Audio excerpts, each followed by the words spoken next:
Hi everyone, thank you for coming for another Q&A. Mark Frederick here, Le Charcuterie Anglais. I've been asked how do I prepare my eggs for a gala pie. So I thought in order to answer that question, I thought I would include a couple of other pies, and one being the Ascot pie and another one being an Easter pie. Anyway, so I'll talk about all three pies. Two of them have got eggs in and the one hasn't. So straight away let's get on to the question, and that was, how do I process the eggs into the gala pie. And excuse me, that came in from Angela. Thank you, Angela. Good question. Interesting question. A nice, easy one to answer. I sometimes I wish when I'm making videos, I wish I was within the butchery or a kitchen, a professional kitchen and things like that, which, I am at times. But I'm at that stage of my life where I'm, sorry, my camera's spinning around. I'm at that time of my life where, I'm in downtime, so hence making the videos here. So there's only so much I can show you. So I'm just going to stop this camera from following me around because it's moved. As I move my hands, the camera's moving, so forgive me. Let me switch that. There we are. So let me turn. There we are. We're in still mode.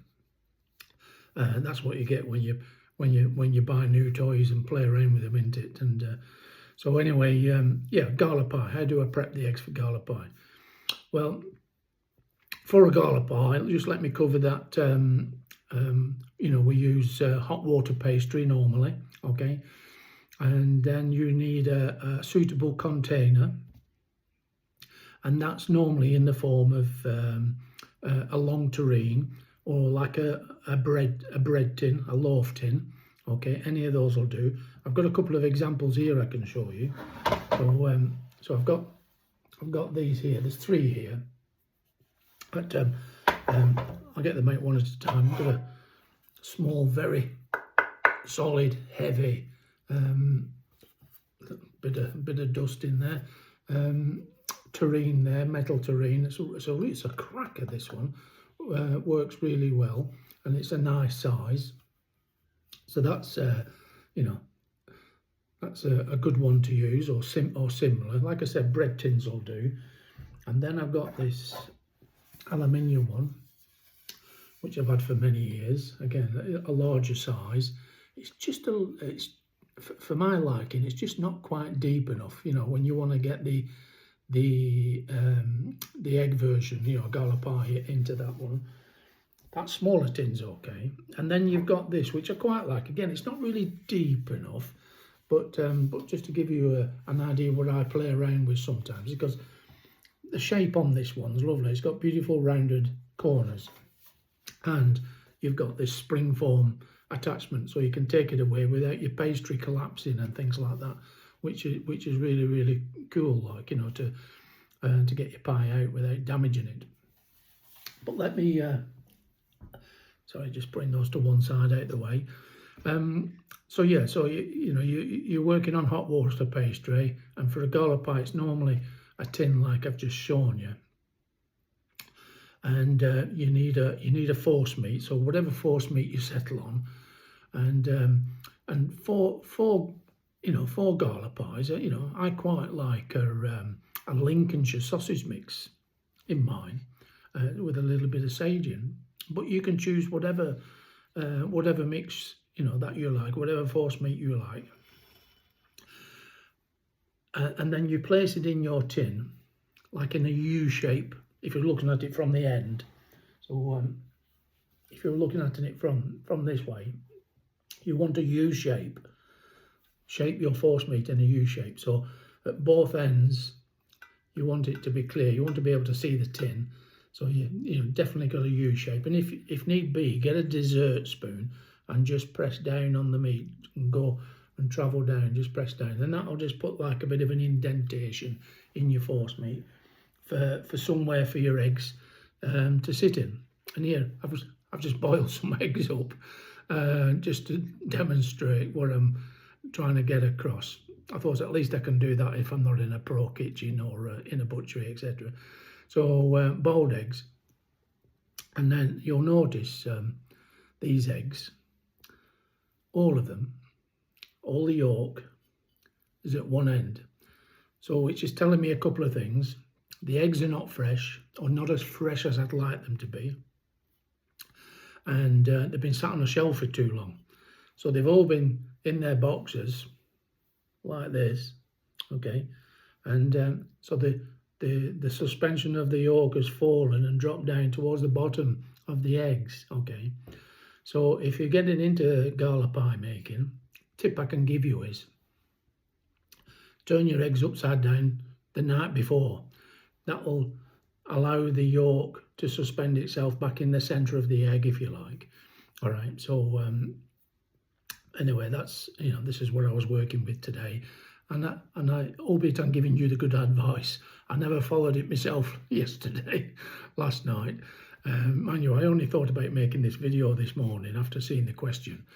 So so there we are. So there's a tip already, right? To get the yolk suspended in the middle of the egg, just make sure you turn the eggs over inside the egg packet, the night before, and that will help tremendously. So most people make a mistake at this stage because they've got the tin and they've got the meat inside the tin, and then they just put the egg in like this and then put another egg behind, etc., etc. Well, that works, but it's not the best method. The best method is you've got to put a bit of time and effort into it. So the best thing to do, I'll show you this egg. It seems to be, well, I've got three on here. So I'll show you with this egg. It seems to be the better of the 3 eggs in order to show the example. And I don't think you're going to be able to see this. So let me adjust the camera. I don't think we're going to be able to do that, are we? Anyway, I've got it on a little cutting board. You're not going to see this, but what I'm going to do is cut the ends off, all right? There's one end, just until you see the yolk, and you can barely see the yolk there.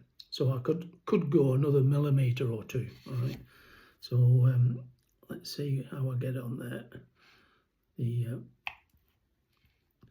Okay, I think that's a little bit better. There, you can see it now, most definite, yeah? And there's the little slither just behind the egg. And do the same at the opposite end, okay? And in some ways, it seems like a lot of waste. But you don't waste anything, do you? You can put the scraps into a sandwich, make a nice little egg sandwich. So there we are. Yolk, both sides. So it's a bit of a crude way to demonstrate, but but that's what we got with, like a thick wheel of an egg where you can see yolk both sides. And it's only then I've got to quickly do another one. But, see if I can get somewhere near. Oh yes. So there we are, I've got two done now. All right. So when you put the eggs into the pastry, into the tin, you marry them up like this. Doesn't matter if one end's bigger than the other. And then you place those on top of your meat in the U shape within the tin, and butt them all up until you got eggs running from one end of the tin right through to the other end. And then you put your remaining force meat over the top, and then your pastry lid, okay, and then you bake it off. So when your pie is finished, egg glazed and chilled down, ready to go, you slice it up and show it. And no matter where you slice on the pie, you'll always have a professional looking Gala pie slice, because it shows the yolk, all the way from the start to the finish. and that's the best way to do it. And when you're slicing hot water pastry in this form, Gala pies, pork pies, it's always best like to use a bread knife with the little curvy blade, right? So a bit acting like a saw, soft edge saw. That's usually the best knife. If you try and use a kitchen knife, you're pressing down on the pastry, you're crushing it a bit. But I've recently seen a tip on, I haven't tried it myself, I recently saw a tip on Facebook. I'm just going to adjust my camera back. By Slackys. He's a popular fella, isn't he? Butcher, Yorkshire. He showed a tip about turning your pork pie upside down and cut it with a knife. And I thought, oh yeah, that kind of makes sense. Yeah. I'll have to try that. I haven't tried it as yet, but you know, I look forward to giving that a go. So thank you, Slacky. We've never met, but thank you. I enjoy your videos, by the way, and including all the crap jokes about your big chopper. And anyway, yeah. So I use a bread knife. So I want to ask you a question, but I'm going to answer it. So my question is to you: what's an Ascot pie? Well, it's a Gala pie without the egg. That's all it is. Okay, and it's got a real posh name, Ascot. All right, and you have to get dressed up to eat this one. No, you don't. But it's a great piece, just like the Gala pie. It's a great piece to take on a picnic with you. So that's what it is. It's exactly the same shape and form, okay, as in here, except you just don't put the egg in it, you know. And so for those who are not keen on egg, there you are. You can have Ascot pie. Anyway, now let's try and move on because I talk too much. You know, sorry about that. I can talk for Britain. So what about the Easter pie? Easter pie. What is Easter pie? Well, the strict translation of Easter pie, well, I'll tell you its origin. It's French, okay, and it's a pie called Pate de Paques, which translates as Easter pie. So their version, shall we say, a Gala pie, but it's not. They're not trying to mimic us or anything. They do theirs in round shapes. Just having some of that egg, and so there's a collection of springform tins, different sizes, okay, that I use, and you know, hand raised pastry, hot water pastry, again with my British head on, hot water pastry, but Pate de Paques is French and it's made with brioche pastry, a sweet pastry, soft pastry. And I'm not keen on it, so I take the remainder of the recipe, but I just change the pastry, so I use hot water pastry. No, not a fan of brioche. I'm a savoury man anyway, and I don't like sweet things. So so all these different kinds of tins. All right. So you know, you just get your hot water pastry. You know, don't forget to grease your tins, by the way. In all cases. But so bit of fat round there, some lard, no butter, and then some flour, and then put your pastry in, raise it up by hand, and make a separate lid ready.